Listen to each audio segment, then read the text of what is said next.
O podcast a seguir falará sobre dois pontos históricos e turísticos que atualmente podem ser encontrados no território da cidade de Rafar.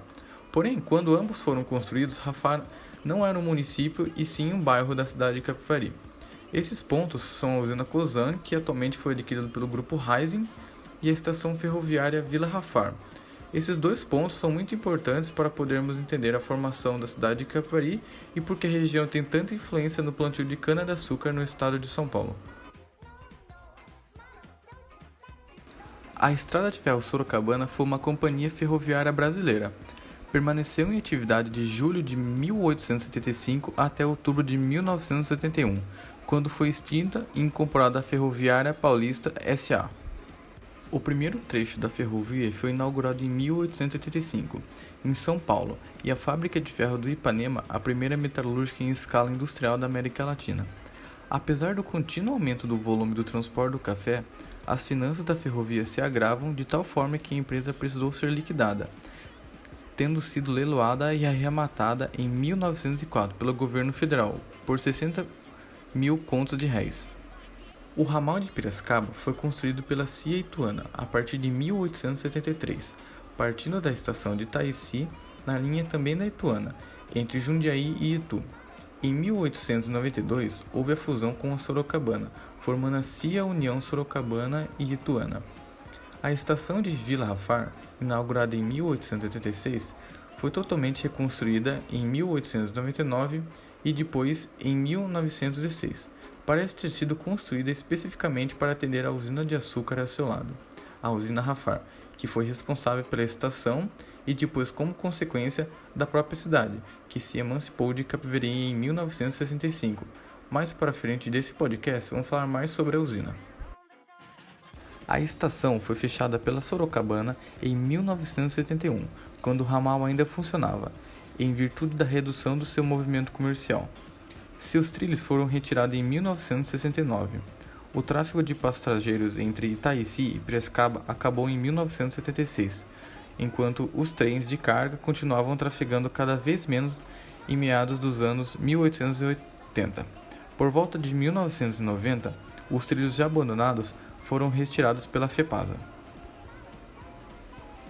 Apesar das locomotivas que operavam nesse ramal fossem de pequeno porte, a linha férrea que antes de chegar a Rafar passava por Capivari e depois por Mombuca. Foi de grande importância para o desenvolvimento da região, além de suprir as necessidades da usina, ao lado transportava as pessoas para regiões mais distantes. Quando perguntamos para Maria Eufrásia, uma moradora local que viveu essa época, ela disse: "Era muito bom, você conseguia ver a cidade crescendo. Também era muito legal andar de trem ou ver ele passando. Era muito fácil ir até as cidades vizinhas porque a passagem não era muito cara." Agora falaremos sobre a usina, que é considerada um ponto histórico e turístico pelo autor Pedro Silveira Rocha, no livro Vida Social e Política de Rafar. A primeira tentativa de implementação de um engenho central em Capivari data de 1876, quando o conselheiro Bernardino Avelino Gavião Peixoto e Joaquim Travassos empenhavam-se em ver instalado no município esse primeiro engenho central de São Paulo. Mais tarde, Henrique Rafar, com seu espírito empreendedor, como declarou Cesário Mota, formou o plano, obteve o privilégio e garantia de juros, organizou a companhia, levantou os capitais e encetou a obra como um arranjo verdadeiramente americano. No dia 12 de maio, foi assentada a primeira pedra para a construção do engenho, num local distante cerca de 4 km da estação de Capivari, tendo em vista que a estação de Vila Rafar ainda não existia, pois foi construída depois para suprir as necessidades da usina. Os lados da usina, limitados pela estrada de Tietê, terras da fazenda do Sr. João de Campos Camargo e da fazenda Leopoldina, fazendo com muito grandes e importantes para a indústria canavieira do local. Aqui uma citação do livro O Menino de Capivari, de Vinícius Sten Campos. O que Capivari possuía de mais elegante e fino na sua brilhante sociedade ali estava, destacando-se o apuro do trajar das damas e dos cavaleiros. O padre Haroldo procedeu à bênção da pedra a seguir conduzida com ênfase pelo presidente da Câmara Municipal, Sr. José Rodrigues Leite, pelo engenheiro Rafar e demais autoridades para o sítio que lhe estava destinada. O secretário da Câmara lavrou uma ata de cerimônia, assinado por todos os presentes, a qual, juntamente com exemplares dos jornais do dia, foi encerrada numa caixa de cobre. Colocou-a no local o vereador Dr. Adolfo Gordo. Ouviu-se então a palavra autorizada de Cesário Mota, que em um brilhante discurso saudou em nome da Câmara Municipal a Companhia Central Sugar e o seu esforço dirigente pela iniciativa industrial que patrocinavam Capivari. Ao lado do engenho, via-se a crescente Vila Rafar, até então o bairro de Capivari, que, como afirma Stein, crescia com seu comércio de cerveja.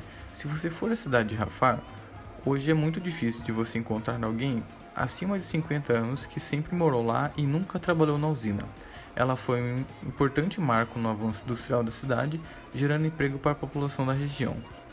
Em 1899, a usina de Vila Rafar foi adquirida por um sindicato que vendeu a uma sociedade anônima Fransindicato, que revendeu a uma sociedade anônima francesa, com um capital de 1.600.000 francos, sede social em Paris, empresa que presidia pelo Sr. Maurício Alain pelo nome de Cosan e posteriormente adquirido pelo Grupo Raizen, que mantém seu funcionamento até hoje.